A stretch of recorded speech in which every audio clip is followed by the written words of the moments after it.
누가복음 7장 9절과 10절 말씀.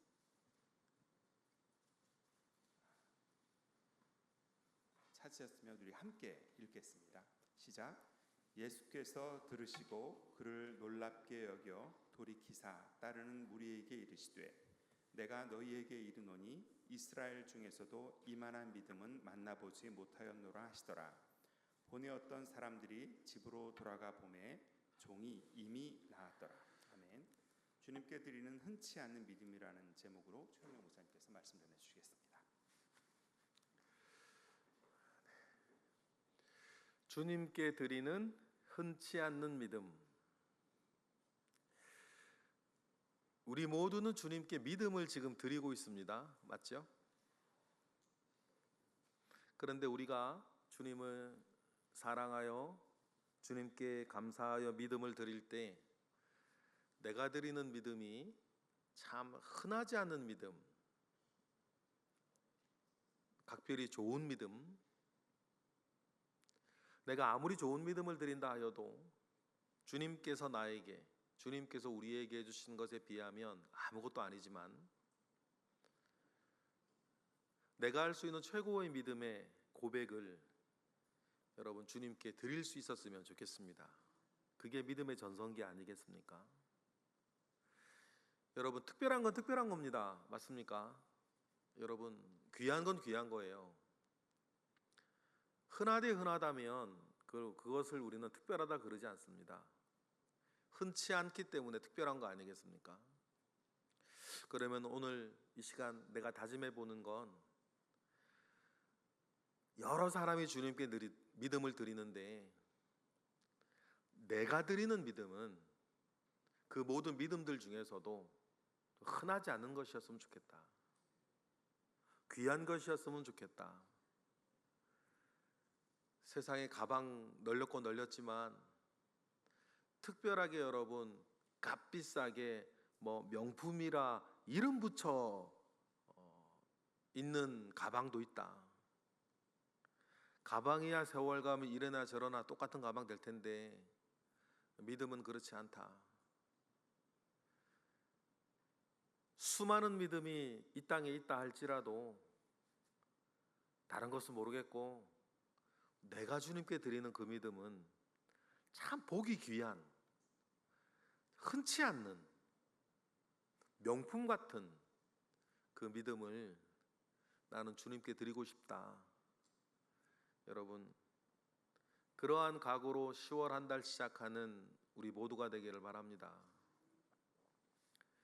질문을 하나 드리고 싶은데 예쁜 사람이 좋으세요? 못생긴 사람이 좋으세요? 당연한 걸 왜 묻나? 잘생긴 사람이 좋으세요? 덜 생긴 사람이 좋으세요? 그러면 여러분 왜 사람들은 예쁜 사람을 더 좋아하고 잘생긴 사람을 더 좋아할까요? 역시 마찬가지 예쁜 사람이 흔하지 않기 때문이에요. 잘생긴 사람이 흔하질 않아요. 한국 드라마에 반해가지고 여러 편을 한국 드라마를 보다가 나 한국 한번 꼭 가고 싶다 라고 우리나라에 들어오는 사람들이 제일 처음 놀라는 게 드라마에서 본 예쁘고 잘생긴 사람은 길거리에 없더라. 저도 본 적이 별로 없으니까. 여러분 예쁘다 우리가 감탄하는 이유는요, 예쁜 사람이 많지 않기 때문이에요. 야, 저 사람 정말 잘생겼네. 근데 그런 사람이 많지 않아요. 그래서 우린 특별하게 생각하고 좋아하는 거예요. 예쁘고 잘생긴 사람이 널렸으면 그게 보통이 되는 거 아니에요. 또 다른 차원의 누군가를 생각하겠지. 그러니 여러분, 그래서 우리가 좋은 믿음, 특별한 믿음, 정말 주님께서 받으실 만한 그 믿음을 우리가 생각할 때 정말 우리가 많은 사람이 예수 믿는다 그러고 많은 사람이 그 믿음 안에 생활한다 하지만 정말 많은 사람이 믿음을 이야기할 때조차도 내가 주님께 간직하고 있고 내가 주님께 고백하고 있는 그 믿음은 10월 한 달 우리의 표어처럼 정말 흔하지 않은 믿음이었으면 좋겠다. 그 각오로 한번 달려보시기를 바라요. 백부장 이야기죠. 우리 얼마 전에 묵상한 거기도 합니다. 성경에 가만히 보면요, 예수님 주변에서 이 사람의 믿음은 정말 특별하다, 흔하지 않다라고 칭찬을 들은 사람들이 있었어요. 자, 바닥부터 볼까요? 오병이어 때 남자만 5,000명이라 그랬습니다. 예수님을 따라갔던 그 사람들 믿음이 있었다고 말할 수 있을까요? 믿음을 어떻게 규정하기에 따라 달라지지만 믿음이라고 말할 건덕지가 1도 없다. 그러면은 여러분 강 건너 벳세다까지 왜 따라갔겠어요? 맞아요? 여러분 믿음이 1도 없었으면 강 건너 벳세다까지 왜 따라갑니까? 배고라 가면서.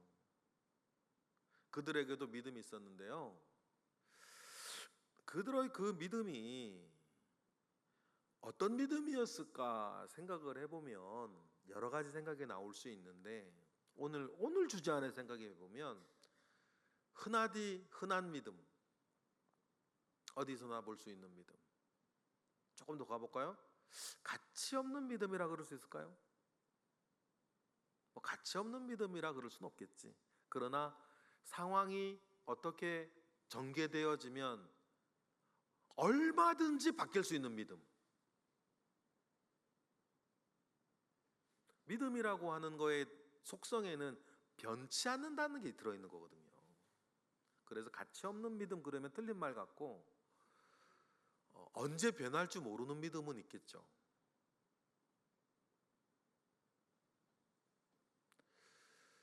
예수님께서 종료주일 예루살렘으로 들어가십니다. 많은 사람들이 환호했습니다. 그죠? 겉옷을 깔고 종려나무 가지를 흔들면서 호산나 다윗의 자손이여 환호했습니다. 믿음이 있었을까요? 주님에 대한 믿음, 주님이 그리스도시다 라고 하는 그 믿음이 그들에게 있었나요? 있었죠.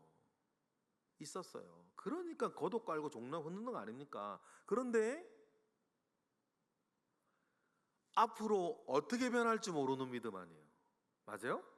어떤 일이 생기고 어떤 일이 내 눈앞에 펼쳐지고 어떤 소리가 내 귀에 들리고 어떤 건이 벌어지느냐에 따라 어떻게 변할지 모르는 믿음이에요.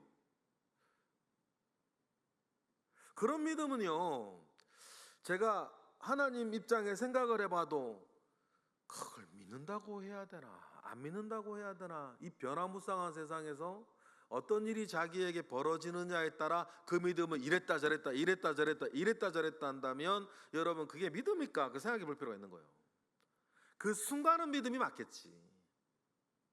다른 순간에는 그 순간이라 그랬는데 이 순간의 시간 텀을 3일이 아니라 3년으로 잡아볼까요? 믿음이에요? 그에게는 어떤 일이 벌어지느냐가 중요해요. 하나님이 중요하지 않다는 거예요. 믿음의 영역 안에서도. 뭘 믿는 건데 그러면요? 무엇을 믿는 거예요? 하나님이 아니라 나한테 어떤 일이 벌어지느냐가 중요해. 어떤 일이 내 눈앞에 펼쳐지느냐가 중요하고 어떤 소리가 내 귀에 들리냐가 중요해. 거기에 따라 오락가락 할 수 있는 믿음이라면 그건 여러분 하나님을 향한 믿음입니까? 무슨 믿음입니까? 그거 도대체. 차돌처럼 변치 않게 나아가는 여러분 그 믿음이 믿음의 영역에서는 정말 귀하고 흔하지 않는 믿음. 백부장 이야기예요. 그런 수많은 사람들이 있었는데 그 수많은 사람들 가운데에서도 주님이 정말 좋은 믿음이다, 정말 이만한 믿음을 내가 이스라엘에서도 본 적이 없다. 칭찬을 듣는 사람들이 있었다. 근데 복음서에 보면요, 주님이 굳이 말씀하지 않으신 큰 믿음, 좋은 믿음 가지고 있는 사람들 있지만, 주님께 정말 내가 이스라엘에서도 이만한 믿음을 본 적이 없다고, 정말 큰 믿음을 가지고 있다고, 다 바꿔 얘기하면 저 흔치 않는 믿음이라고 이야기를 들었던 사람이 딱 2사람이 나와요. 근데 공교롭게도 다 이방인들이에요. 그 중에 한 사람이요, 오늘 본문의 로마의 백부장입니다. 이 백부장의 주님을 감동시켰던 이유는 주님 말씀 그대로예요. 이스라엘에도 이만한 믿음을 본 적이 없다는 거예요. 여러분, 그러면 이왕 우리가 믿는 거, 안 믿으면 몰라, 여러분 정도 되는 사람들이 이왕 예수 믿는 거, 야, 내가 거룩한 지성동 교회에서 이만한 믿음을 본 적이 없다고, 우리 교회 54년 역사 가운데 이만한 믿음이 없었다고. 여러분, 그런 믿음 최소한 나의 목표로는 가지고 살아야 되지 않겠냐. 근데 주님 앞에서 그러한 칭찬을 주님으로부터 듣는 것, 그걸 목표로 우리 한번 살아보자. 10월 한 달뿐 아니라 이 목표는요, 우리 평생의 목표지. 내가 한 번은 그런 얘기 한번 주님으로부터 들어봐야 되지 않겠냐. 이만한 믿음이 성동교회에 있었다고. 그러면 주님으로부터 내가 이만한 믿음을 보지 못했다 칭찬을 들었던 이 백부장, 이 사람은 어떤 믿음이었을까 한번 분석해 보고 싶어요. 첫 번째는요, 이 백부장, 우리 이야기 다 아니까 이 백부장의 믿음을 보면요, 경계를 넘어선 믿음이에요. 다시 한번 좀 더 정확하게 말씀드리면, 이 세상 가치의 어떤 경계를 넘어선 믿음이에요. 왜냐하면 이 사람은 로마 군인 중간 간부란 말이에요. 그리고 자기가 있는 이곳은 자기 나라가 지배하고 있는 땅이에요. 그러면 여러분, 그 사회에서 백부장이 셉니까? 예수님이 셉니까? 물론 우리에겐 예수님이 세지. 근데 로마 그 사회 문화 속에 한번 백부장 입장에서 보세요. 누가 권력이 있어요? 누가 더 부자예요? 누가 더 똑똑합니까? 로마 군인이 예수님이 십자가를 지고 갈 때 옆에 있던 구레네 시몬한테, 야, 너 십자가 대신 지고 가라 얘기하면 그 말 안 들으면 죽어요. 로마 군인에게는 권리가 있어요. 자기 짐이나 이런 것들을 누구에게 명령하여서 오리를 지게 가게 할 수 있는 법으로 정해져 있는 권리가 있어요. 그래서 주님이 뭐라 그러세요? 누가 너더러 오리를 감게 가자 하면 십리를 가고, 그 말이 거기서 나오거든요. 여러분 보세요. 여러분들의 권리가 있어요. 길거리 가다가 누구라도 만나면 내 짐 지고 오리를 가게 할 수 있는 권리가 여러분에게 있으면 일단은 좋으시겠죠. 일단은 좋겠지. 그런데 여러분, 그런 권리를 가지고 살아가는 사람이에요.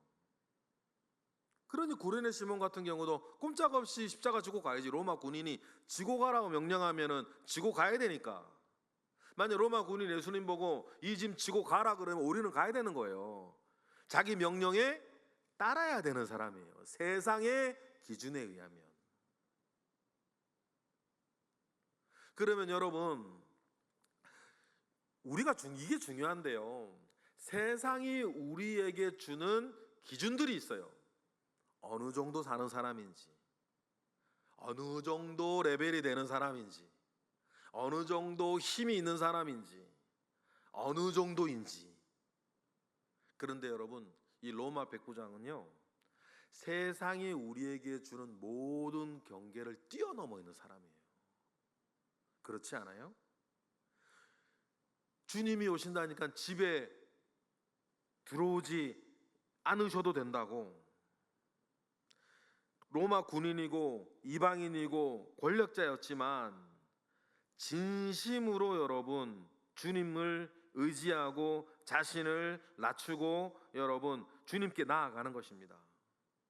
믿음 안에서 다른 어떤 사회적인 힘이나 배경이나 가진 것이나 경제력이나 권력이나 이런 거 계산하지 않아요. 여러분, 이러한 믿음 가운데 여러분 우리가 나아가려면 정말로 우리 가운데에 믿음이 제일 중요한 기준이라 해야 되는 거예요. 세상에 여러 나이의 기준이 있습니다. 물론 연장자에게 잘해야 당연한 세상의 어떤 직위의 기준이 있을 거예요. 경제력의 기준도 있겠죠. 그러나 여러분 그 안에서 많은 사람들이 살아갑니다. 서열 매겨가면서. 그런데 로마의 백부장에게 우리가 믿을 이 믿음은, 우리가 본받아야 될 믿음은 세상의 모든 가치는 믿음 안에서 아무것도 아닌 거예요. 여러분 교회가 정말 그렇게 돼야 되는 것 아닙니까? 믿음 안에서 그런 건 아무것도 아닌 거. 오직 믿음만이 서 있는, 우리 주님만이 서 있는 그런 믿음이어야 한다. 이런 믿음을 두고 이런 믿음이 얼마나 귀했으면 주님은 말씀하셨어요. 내가 이만한 믿음을 이스라엘에서 본 적이 없다고. 그러려면요 여러분 먼저 우리가 겸손한 믿음 가운데 나아가야 돼요. 주님은 늘 그런 얘기 하셨습니다. 내가 맞네 네가 맞네, 내가 높으네 네가 높으네, 이런 모든 구조 속에서 주님은 늘 낮은 자리로 가라고 늘 그렇게 우리에게 말씀하셨죠. 자리를 앉을 때도 심지어는 낮은 자리로 가라고.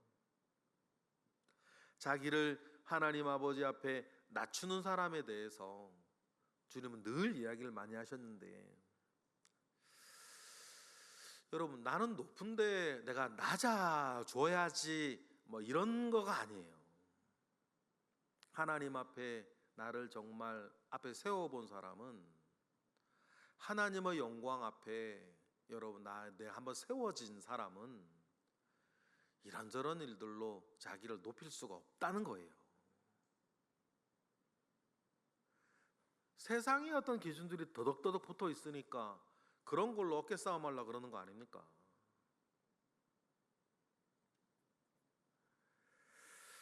그래서 주님께서 말씀하실 때에 늘 자기를 하나님의 영광을 생각하여서 그 앞에 서 있는 사람으로 자기를 낮추어가는 그 믿음을 주님은 늘 우리에게 당부를 하셨어요.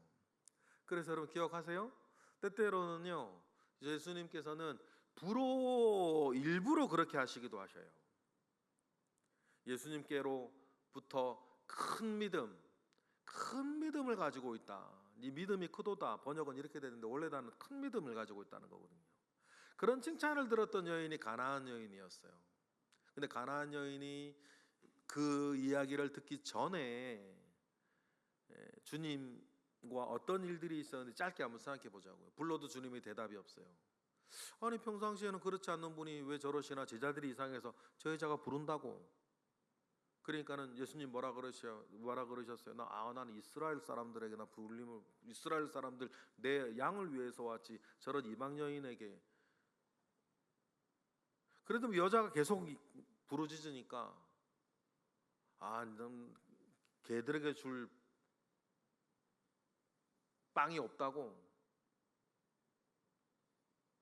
그러니까 계치급을 당하면서도 가나안 여인이 그때 주님한테 뭐라 그랬어요? 마태복음 15장 27절 볼까요? 시작. 여자가 이르되 주여 올소이다마는 개들도 제 주인의 상에서 떨어지는 부스러기를 먹고 삽니다 라고 하면서 그 부스러기라도 달라고 주님께 이야기를 하세요. 주님이 끌어내는 거거든요. 우리 모두를 위해서 상황을. 그때 주님이 네가 가진 믿음, 네 믿음이 크도다. 큰 믿음을 가지고 있다. 어떻게 보면 오늘 백부장이 들었던 이야기와 똑같은 이야기. 내가 이만한 믿음을 이스라엘에서 본 적이 없다. 그에게 칭찬 들었던 두 이방인이 되었어요. 주님은 때로는 이를 위해서 그 사람을 낮추어 가시기도 하시고, 언제나 하나님 앞에 겸손한 믿음을 주님은 요구하셨는데, 비슷한 예가 또 여기에도 있어요. 이것도 이야기죠. 예수님이 지어낸 이야기인지 어떤 상황을 보고 하셨는지 우리는 알 수는 없는데, 예수님의 비유 같은 이야기. 성전에 두 사람이 기도하러 왔다. 무슨 말씀인지 아시죠? 한 사람은 바리새인이고 한 사람은 세리였다. 그때 바리새인은 서서 이렇게 저렇게 기도했다. 그런데 세리는 이렇게 기도했다. 주님께서 어떤 기도를 받으셨겠는가? 그렇게 물으실 때, 그때 여러분 세리를 보십시다. 그때 세리는 어떻게 기도를 했습니까? 누가복음 18장으로 가볼까요? 다 같이 시작. 세리는 멀리 서서 감히 눈을 들어 하늘을 쳐다보지도 못하고 다만 가슴을 치며 이르되 하나님이여 불쌍히 여기소서 나는 죄인이로소이다 하였느니라. 여기서 첫 번째, 멀리 서서 하나님 앞에 당당하게 나아가지 못하고 멀리 서서. 그리고 또 뭐라고 표현을 하세요? 이 표현 하나가 중요해요. 감히 눈을 들어 하늘을 우러러보지 못하고 하나님 앞에 나아가는 그 마음을 말하는 거 아닙니까? 멀리 서서 감히 눈을 들어 하나님을 바라보지도 못하고 뭐하며? 가슴을 치며 하나님이여 나를 불쌍히 여기소서 나는 죄인이로소이다. 여러분, 주님이 우리에게 원하셨던 모습이 이런 모습이었다는 거예요.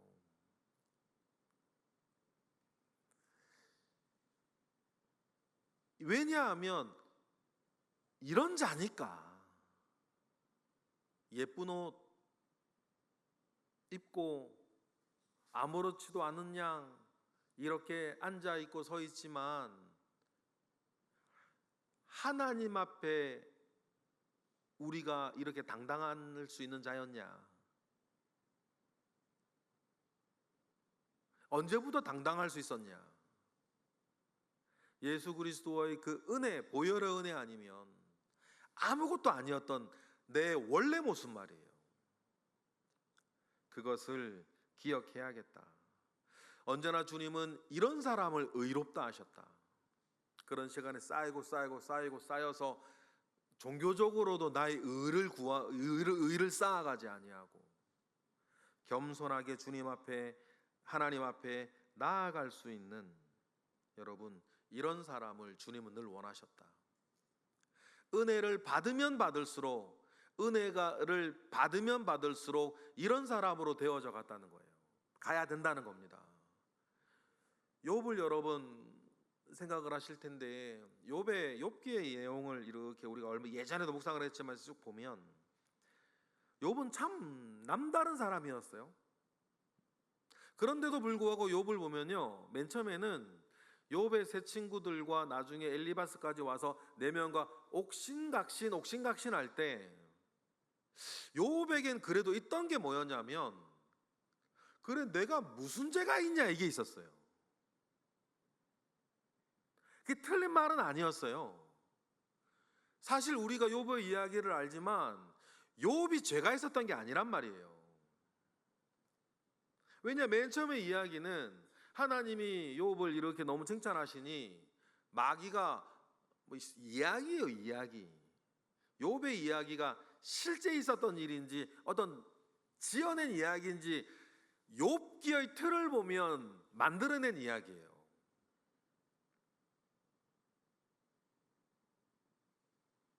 꼭 뮤지컬 같은, 대형 뮤지컬 같은 그런 구성을 욥기 자체는 가지고 있거든요.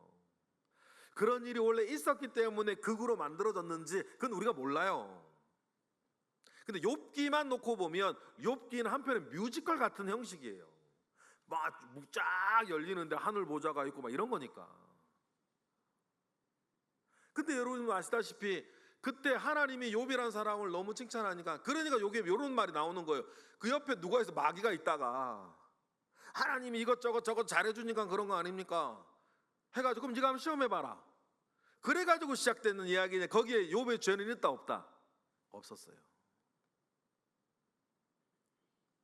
그렇게 시작이 된 이야기니까 욥의 말이 틀린 건 아니에요. 친구들하고 옥신각신할 때 그때 인과응보의 어떤 권성징악의 어떤 그 사고 속에서, 야, 네가 그렇게 고난을 당하는 건 이게 너에게 나도 모르는 뭐가 있기 때문이다, 죄가 있기 때문이라고 친구들이 이야기하니까 욥 뭐라고? 나는 죄 없다고. 그래서 친구들하고 욥이 죄가 있네 없네 옥신각신하는 이야기가 쭉 이어져요. 사실 겉으로 보면 욥의 이야기가 맞단 말이에요. 욥이 죄가 어디 있어? 시작부터가 욥의 죄 때문에 시작한 게 아니었는데. 그런데 모든 것들이 다 하나님이 나타나서 모든 것들을 해결해 주고 모든 문제가 다 끝날 그때 욥이 하나님께 드리는 기도가 있어요. 참 제가 좋아하는 문구도 있는데, 욥이 그때 뭐라 그럽니까? 42장에 보니까 5, 6절 다 같이 읽어볼게요. 시작. 내가 죽게 대하여 귀로 듣기만 하였사오나 이제는 눈으로 본다고. 고난을 다 겪고 나서. 이 표현이 너무 좋은 거예요. 여태까지 내가 귀로 주님을 들었으나 이제 내가 눈으로 본다고. 그리고 다음에 6절. 그러므로 내가 스스로 거두어 드리고 티끌과 제 가운데 뭐하나이다? 이 말이 이상하네. 회개한대. 여러분, 회개는 뭐를 회개하는 거예요? 죄를 회개하는 거라고. 그런데 욥은 여태까지 자기는 죄 없다 그러고 있었어요. 죄 없는 게 또 맞고, 친구들하고 옥신각신할 때도 나는 죄 때문에 고난을 받는 게 아니라고 이야기를 하면서 쭉 왔는데, 죄 없는 욥이 하나님으로부터 은혜를 받으니까 뭐라고 그래요? 회개를 한대. 여러분, 이게 진짜인 거예요. 여러분, 죄 없다고 느껴지세요? 내 잘못이 없다고 생각되십니까? 여러분, 그분은 은혜가 더 필요한 거야. 이상해요. 저도 기억이 나요. 제가 주님 처음 만날 때, 그때도 여러 번 몇 차례 또 있었지만 주님의 영광을 처음 볼 때 제가 주님께 드렸던 첫 번째 말이 어렸을 때죠. 용서해 달라고. 그때 제가 지금도 기억나요. 주님께 막 울면서 용서해 달라고 막 빌고 있는데 마음 한켠에서는 내가 왜 용서를 해달라고 그러나? 내가 무슨 용서받을 짓을 했나? 그런 마음이 한켠에 있는 거예요. 그런데 주님 앞에 서니까 세상에서 뭐 죄 있네 없네, 내가 뭐 죄를 지었네 안 지었네, 뭐 이거 했네 안 했네, 뭐 이게 문제가 아니고, 야, 하나님 앞에서는 나 자체가 죄덩어리더라니까. 세상 법정에서 뭐 유죄냐 무죄냐 그게 중요한 게 아니고, 저 사람과 나 사이에서 옥신각신 네가 맞네 내가 맞네 이거네 저거네 그게 문제가 아니고, 은혜 못 받은 사람들 그 얘기하는 거고, 저 은혜 가운데 딱 들어가 있으니까요 내 존재 자체가 죄덩어리야. 근데 제가 그래서 이 욥의 고백을 좋아해요. 이 고백이 뭔 줄 알아요? 자기 존재 자체가 죄덩어리인 거예요. 사람들 사이에서의 시시비비로 올래 그러네 그런 게 아니고, 그래서 욥이 말하는 거 아닙니까? 나를 불쌍히 여기소서 하나님, 내가 죄인이로소이다. 이게 윤리적인 죄를 말하는 겁니까? 이게 행위적인 죄를 말하는 거예요. 여러분 새겨 들으셔야 돼요. 존재 자체가 죄덩어리예요. 그러니 주님이 누구든지 나를 따라오려거든 뭐를 부인하고 존재 자체인 너 이 죄덩어리 너 자신을 부인하고 나를 쫓아야 된다고 주님이 우리에게 말씀하신 이유가 있는 겁니다. 여러분 절대로 여러분 내 잘났다, 내가 맞다, 내가 옳다 요런 자리를 벗어나셔야 돼요. 그런 사람이 바리새인처럼 기도하는 것 아닙니까? 두 손 뻣뻣하게 고개 쳐들고 나는 11조도 하고 뭐도 하고 뭐도 하고 뭐도 하고 뭐도 하고 사람들 사이에서는 대단하다 그런 소리 들을런지 모르겠지만 주님 분명히 말씀하셨지 않습니까? 그런 사람이 원래는 불쌍한 사람이에요.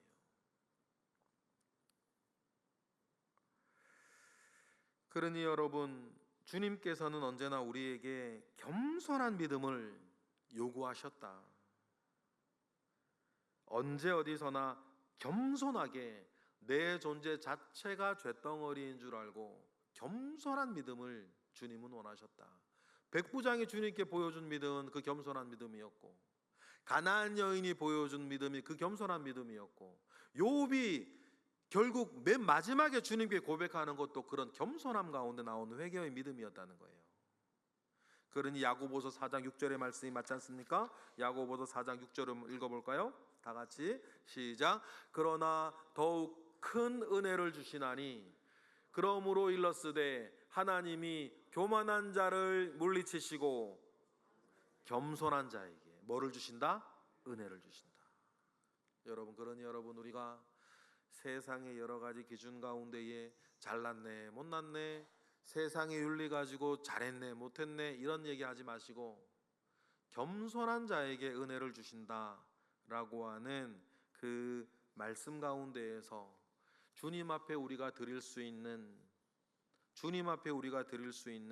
흔하지 않은 믿음은 겸손한 믿음이구나. 겸손한 믿음이구나 라고 하는 것을 기억하시고 겸손한 믿음으로 나아가시기를 바랍니다. 그리고 마지막으로 흔치 않는 믿음, 원래는 이게 제대로 된 건데 흔치 않는 믿음. 말씀은 말씀 있는 그대로 믿는. 백부장이 그래요. 예수님이 가려고 하니까 주님 오시지. 여러분 이게 뭐 집에 오는 게 싫어서 그러는 게 아니에요. 베드로가 고넬료의 집에 갈 때 생각하시면 돼요. 백부장은 참 선한 사람이었던 것 같아요. 배려심이 많은 사람이었던 것 같아요. 유대인인 예수님이 이방인인 백부장이지만 로마인 이 집에 들어오면 예수님이 일정 기간 부정하게 된단 말이에요.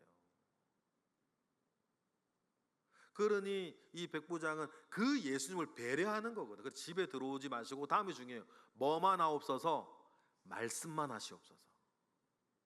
여러분 우리가 정말 보아야 할 주님께 드려야 할 좋은 믿음 겸손한 믿음과 더불어 우리가 꼭 주님께 드려야 될 그 믿음은 있는 그대로 말씀대로 믿는 믿음이에요. 말씀대로 있는 믿음. 요즘은 아는 게 많고 듣는 것도 많고 AI에 물으면 이게 다 해서 원하는 것들이 종교적인 거든 신앙적인 거든 성경적인 거든 핸드폰에 묻기만 하면 컴퓨터에 묻기만 하면 모를 수 있는 게 뭐가 있어요, 여러분? 덕지덕지 이렇게 알 수 있는 거 알고 있는 게 많으니까 사람들이 잘 못해지는 게 점점 뭐냐면 말씀 있는 그대로 믿는 걸 못해. 너무 똑똑하고 너무 아는 거 많아가지고 말씀 있는 그대로를 못 믿는 거예요. 그러나 여러분 백부장에서 배웁시다. 흔하지 않는 믿음. 말씀대로 하옵소서. 성경의 여러 역사를 보면 하나님이 하셨던 그 말씀대로 했을 때 여러분 기적이 일어납니다.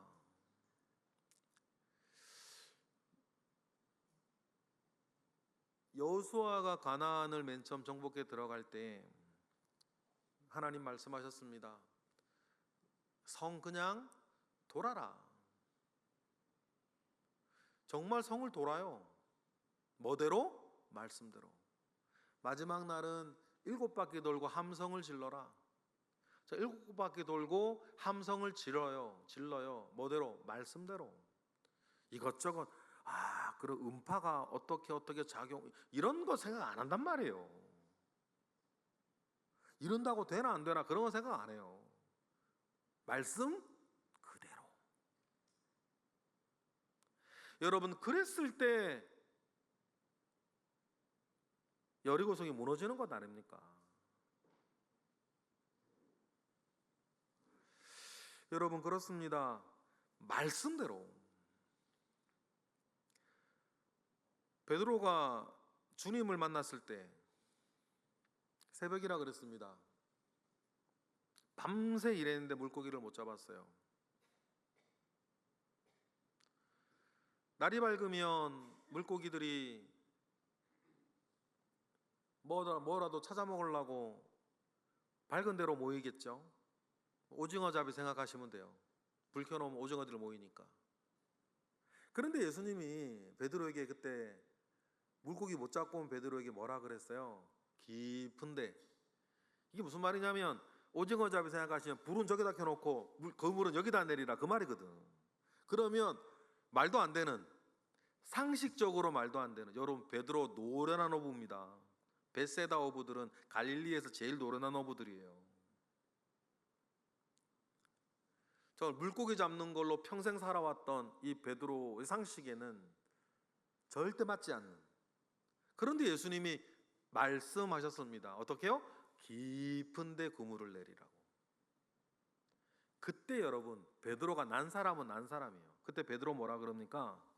누가복음 5장으로 보니까 다 같이 시작. 시몬이 대답하여 이르되 선생님 우리들이 밤이 새도록 수고하였으되 잡은 것이 없지만은 뭐요? 말씀에 의지하여 내가 그물을 내리리이다 하고 내리니까 여리고성이 무너지네요. 그렇게 하니 고기를 잡은 것이 심이 많아 여리고성 무너지듯 그물이 찢어지더라. 흔치 않는 믿음.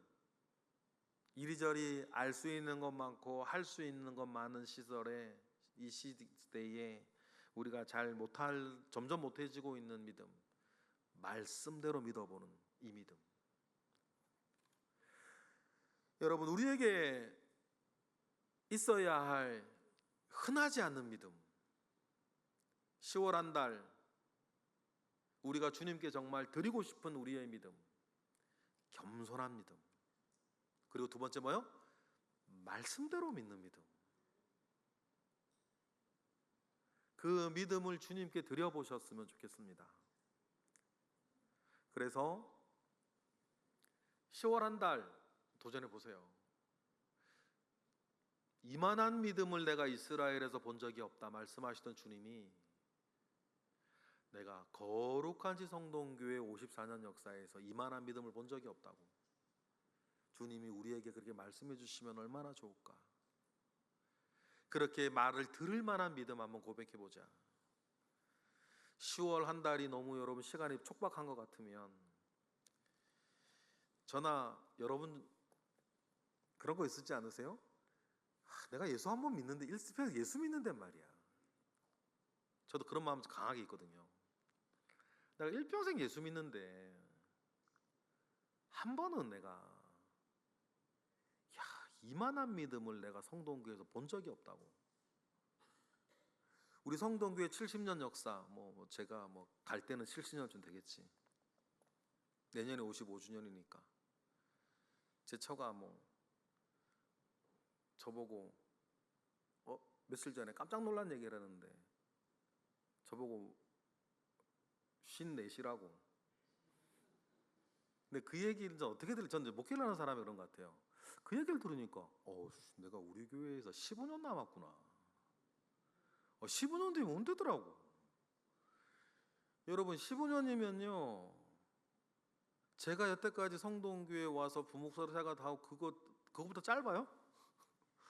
제가 2004년도에 왔으니까 짧아요. 늘 하는 얘기죠. 인생 참 짧구나.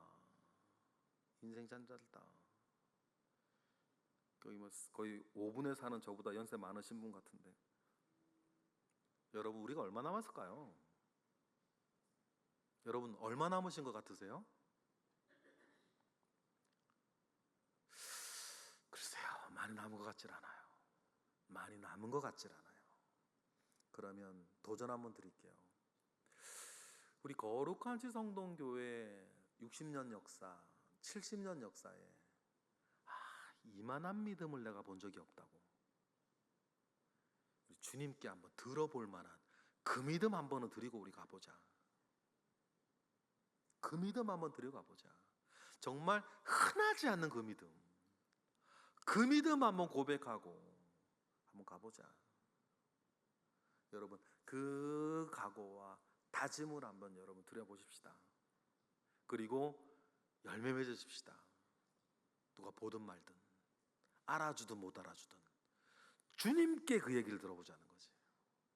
기도하겠습니다. 하나님, 믿음 많습니다. 좋은 믿음 가지고 있는 분들도 많이 있습니다.